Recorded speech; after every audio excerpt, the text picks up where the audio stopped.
الحمد لله الذي أنزل على عبده الكتاب ولم يجعل له عوجا الحمد لله الذي جعل الليل والنهار خلفة لمن أراد أن يذكر أو أراد شكورا والصلاة والسلام على رسول الله وعلى آله وأصحابه ومن تبعهم إلى يوم القيامة أما بعد jamaah salat subuh rahimani wa rahimakumullah, perkenankanlah kami menyampaikan hadis dari Rasulullah sallallahu alaihi wasallam yang bertemakan tinggalkan hal-hal yang tidak bermanfaat. Dari Abi Hurairah radhiyallahu anhu bahwasanya Rasulullah sallallahu alaihi wasallam bersabda, min husnil islamil mar'i tarkuhu ma la ya'ni.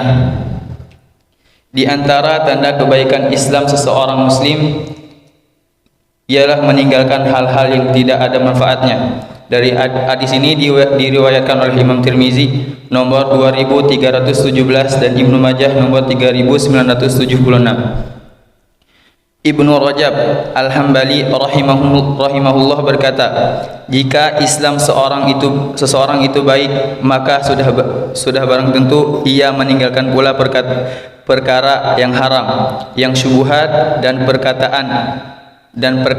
perkataan yang makruh. Begitu pula berlebihan dalam hal mubah yang sebenarnya itu tidak dia butuhkan, meninggalkan hal-hal yang tidak bermanfaat, semisal itu menunjukkan baiknya seorang muslim.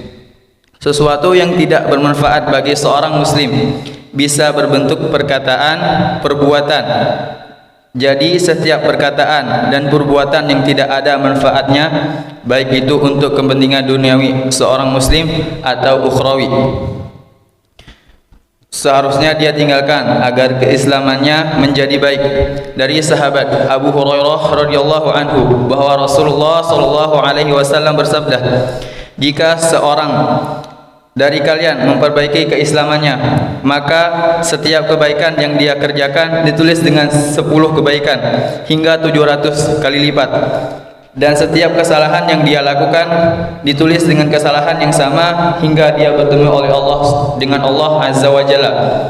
Perbuatan maksiat atau hal-hal yang diharamkan oleh Allah Subhanahu wa taala hukumnya wajib untuk ditinggalkan oleh setiap muslimin, karena selain tidak bermanfaat juga membahayakan diri sendiri baik di dunia maupun di akhirat.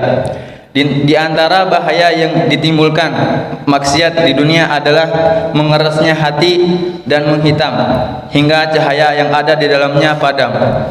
Rasulullah sallallahu alaihi wasallam bersabda, jika seseorang dari kalian melakukan maksiat, maka akan dicoret di hatinya satu noda hitam, dan sebaliknya jika dia bertobat, maka hatinya akan dibersihkan dari noda tersebut. Tapi apabila dia terus membuat kesalahan, terus bermaksiat kepada Allah Subhanahu wa taala, maka goresan tersebut akan banyak dan hingga menutupi hatinya. Ini adalah dinding penutup hati yang Allah sebutkan di dalam surat Al-Mutaffifin ayat 14 surat ke-83. Allah Subhanahu wa taala berfirman di dalam surat Al-Mu'minun ayat ketiga, walladzina hum 'anil lagwi mu'ridun, dan orang-orang yang menjauhkan diri dari perbuatan dan perkataan yang tidak berguna. Allah berfirman di dalam surat Qaf surat ke-50 ayat 18, ma yalfidhu min qawlin illa ladaihi raqibun atid, dan tidak ada suatu kata yang diucapkan melainkan ada di sisinya malaikat pengawas yang selalu dan siap mencatat. Semoga Allah Subhanahu wa taala membimbing kita untuk selalu bertakwa kepada Allah Subhanahu wa taala dan bisa meninggalkan hal-hal yang tidak bermanfaat. A'udzu billahi minasyaitonir rajim. Bismillahirrahmanirrahim. Alhamdulillahirabbil alamin. Hamdan yuafi ni'amahu wa yukafi'u mazidah. Ya Rabbana lakal hamdu wa lakash syukru kama yanbaghi li jalali wajhikal karim wa 'azimi sultanik. Ya Allah yang Maha Besar dan Maha Kuasa, kami mohon kepada Engkau ya Allah untuk para musyrif, orang tua asuh, donatur, pembina dan pengurus yayasan, pengurus Ponpes dan umat muslimin dan muslimat. Engkau ampuni dosa-dosa kami ya Allah, dosa besar, dosa kecil, disengaja ataupun tidak kami sengaja. Berilah kami hidayah agar selalu melaksanakan semua perintah-Mu dan meninggalkan semua larangan-Mu. Berikanlah kepada kami kesehatan agar bisa istiqomah dalam melaksanakan semua perintah-Mu, yang maupun yang wajib atau yang sunnah.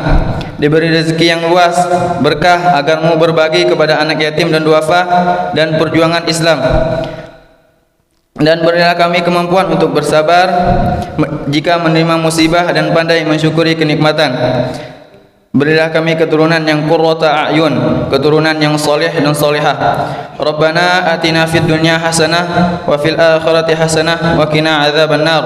Subhana rabbika rabbil izzati amma yasifun, wassalamun alal mursalin, walhamdulillahi rabbil alamin. Assalamualaikum warahmatullahi wabarakatuh.